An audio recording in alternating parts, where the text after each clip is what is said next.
Yo, what is up, Ms. Grenier and my US history class? I don't know if the class is gonna see this, but if so, I'm gonna do my best not to embarrass myself. And I know I look amazing right now. I'm sick-ish. I don't really know. But we're on a time crunch. Today's Thursday, May 11th, and the project is due tomorrow at 11:59. I got work tomorrow, so the show must go on.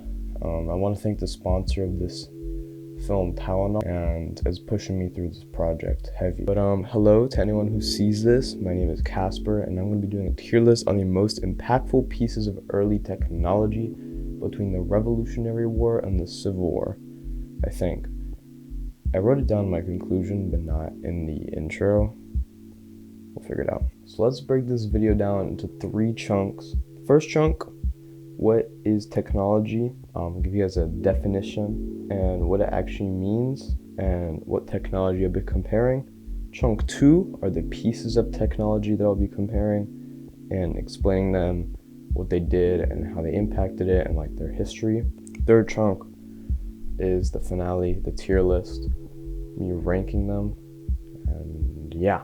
But I'm not gonna call them chunks, I'm gonna call them chapters so I sound more intelligent. So off to chapter 1.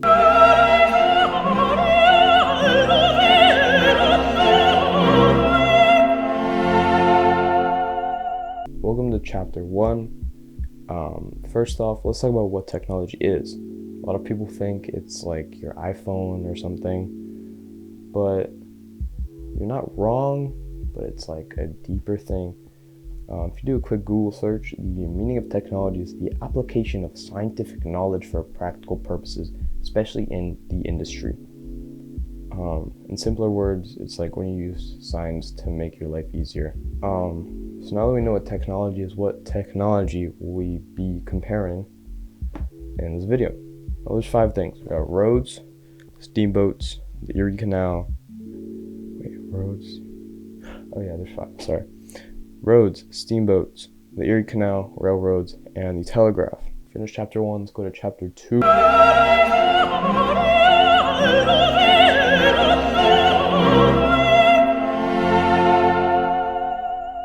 Welcome to chapter 2. Here we're going to be going over each piece of technology individually, how they impacted people then, and how they impact people now.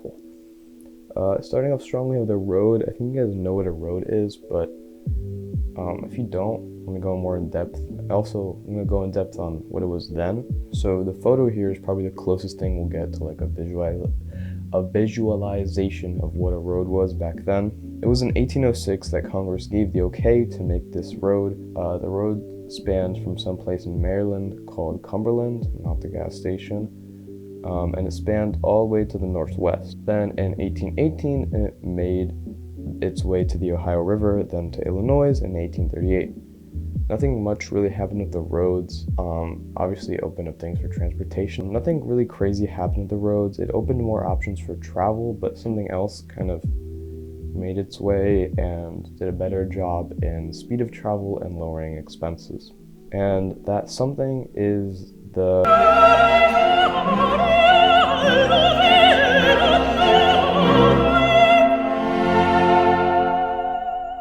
so the steamboat was the improved water transportation.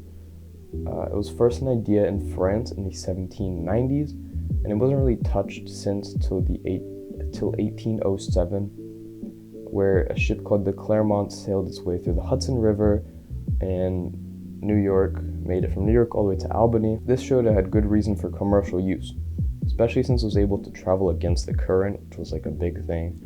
But then around 4 years after the Clermont took way, the first steamboat was introduced on the Mississippi River. Another 20 years later, around 1831, 200 steamboats were swimming around in the water like little ducks. So yeah. Next up, we got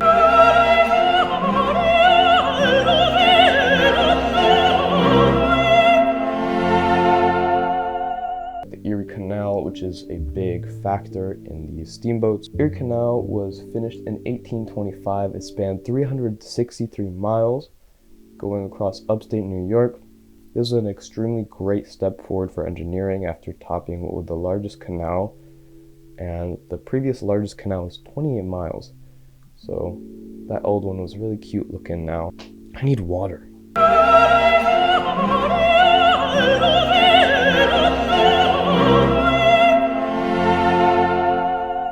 From this Erie Canal, it's super long now, and it allowed goods to flow between the Great Lakes and New York City. Because of that, we immediately saw a spike in farmers migrating and creating cities that lived in between these two main points in the canal, and they created cities there. So some of these cities were known as Buffalo, Rochester, and Syracuse. You probably know or heard of these before, but because of the great success the canal had, other states were fighting to match the same results as New York. So a lot of these places borrowed a lot of money to pay for the construction, but then went bankrupt during the economic depression in 1837. But at that point, when everything tanked, there was already 3,000 miles of canals that had been made. So because the success of the Erie Canal, there had been a lot more options for where these steamboats could go, because they had 3,000 more miles of water they could make their way through. And it also reduced the cost of transportation tremendously. Moving on, though.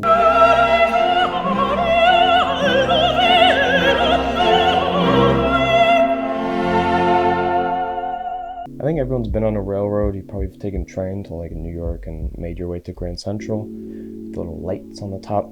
The railroad was like the canal in some way. It made new areas of the American interior open for settlement. It also influenced mining for coal to fuel these trains, and also influenced the mining of iron so we could make the rails and the trains. So that was pretty good. And then in 1828, the first commercial railroad began. And then as time moved, there was 30,000 miles of railroad in 1860, more than the rest of the world combined at that point. And that's where my notes end for the railroads. So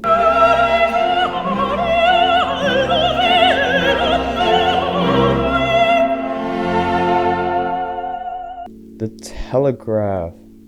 telegraph made communication nationwide instant. So like now, it was probably the start to our little iPhones, but now we don't even use our iPhones for mainly calling people. We usually watch them for like, am I that videos with Subway Surfers under it. But back then we used them to, actually communicate with people. But the telegraph was made in 1830 by this dude Samuel F.B. Morse. Water again, sorry.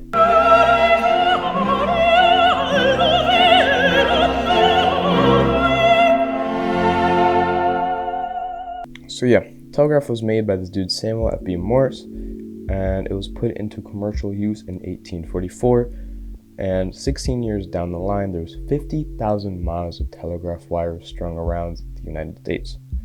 For the most part, they wanted the telegraph to be a service only for businesses and newspapers, but eventually it was open for citizens too. So it allowed families to communicate, and just, like if you moved away, you could still call your mama or something. But the big selling point of how they could use this telegraph was bringing uniform prices through the country due to instant communication. Instead of taking weeks or months to tell the other side of the country, like, yo, we just raised the prices of my apples, bro, we should charge more too. It happened like that, going all the way across.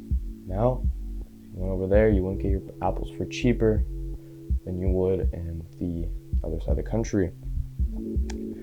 Which was good, since everything was in sync now. And I think I've covered all of the pieces of technology. Wow, that's fast.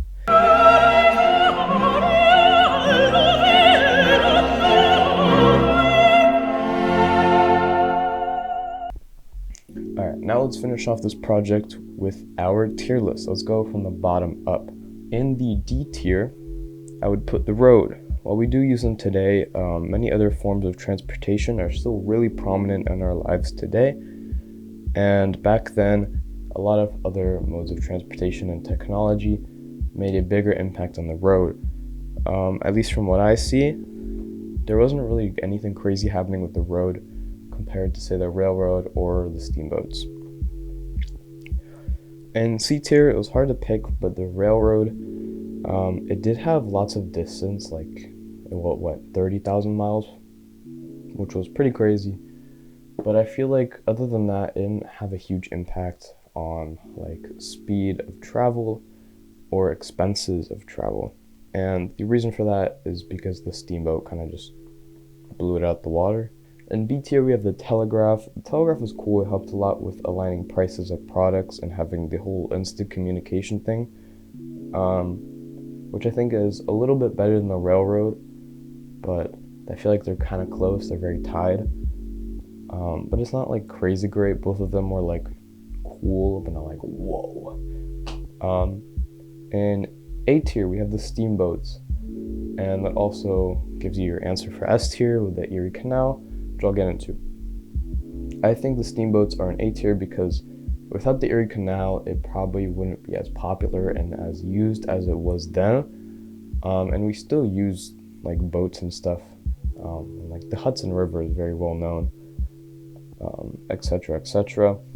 But the steamboats wouldn't have as much as an impact if the Erie Canal didn't exist and cause the whole movement and make 3,000 miles of other canals being built by other states. Which brings me to S tier, the Erie Canal. It opened up so many other canals in the US while lowering costs and also giving steamboats more of an important purpose. So in conclusion, the answer to my question, what is the most impactful piece of technology made between the Revolutionary and the Civil War, I'd have to say is the Erie Canal. Yeah, that's pretty much it.